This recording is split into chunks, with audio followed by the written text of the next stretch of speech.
Nous traversons tous une épreuve personnelle et collective.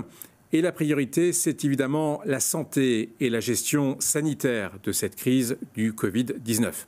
Mais vous l'avez compris, au-delà de ces problèmes cruciaux, il nous est paru important de consacrer une émission sur les conséquences économiques liées au coronavirus dans le département.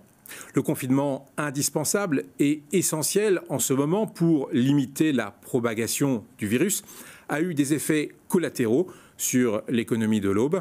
De nombreuses entreprises ont dû fermer pour des raisons sanitaires ou par manque d'activité. Et même quand elles ne ferment pas, les PME affrontent des situations économiques difficiles, des prestations annulées et un manque de chiffre d'affaires, des difficultés de trésorerie du fait du manque d'activité. Les raisons ne manquent pas. Pour tout cela, la CCI de Troyes et de l'Aube a mis en place une cellule de crise au niveau du département. Le président de la CCI, Sylvain Convert, nous détaille ces mesures d'urgence. Alors avant même le confinement, dès le 16 mars, on a mis en place une cellule de crise dans laquelle on a réuni les opérateurs économiques du département. On a invité le tribunal de commerce, la Banque de France, les représentations patronales également, pour échanger et organiser autour de la CCI la possibilité de prendre en compte toutes les questions des entreprises et de remonter systématiquement ces questions aux autorités, notamment à la préfecture, pour pouvoir ensuite apporter des réponses aux entreprises. J'ai oublié de préciser que dans ce groupe, nous avons inclus les services de l'État et notamment la Directe qui est au front et qui répond à de nombreuses préoccupations des entreprises.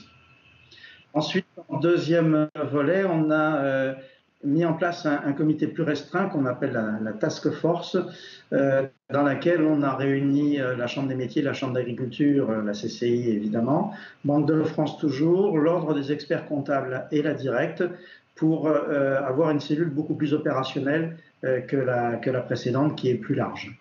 Il y a plusieurs éléments de communication qui ont été mis en place. Au niveau Grand Est, il a été mis en place un numéro vert destiné aux entreprises pour prendre en charge les questions.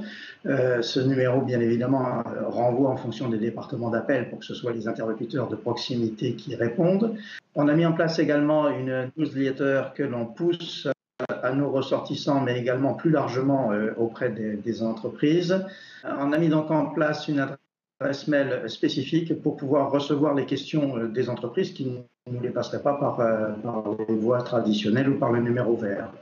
L'ensemble de ces outils d'écoute que l'on a mis en place pour les entreprises reçoit une trentaine d'appels à peu près par jour, une trentaine de questions des différentes entreprises, commerces, services, industries.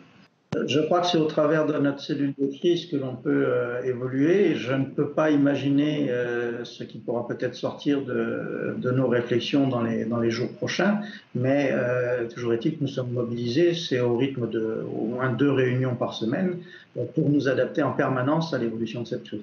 Je constate vraiment une dynamique, je dirais, des milieux économiques au bois, des services de l'État, des services du département, des services de la région, des chambres consulaires, tout le monde est mobilisé pour atténuer les conséquences pour les entreprises. Pour vous dire, quand j'ai créé la cellule de crise, j'ai pris les contacts par SMS le dimanche 15 mars et le lundi à 14 h, j'avais 35 personnes autour de la table de conférence.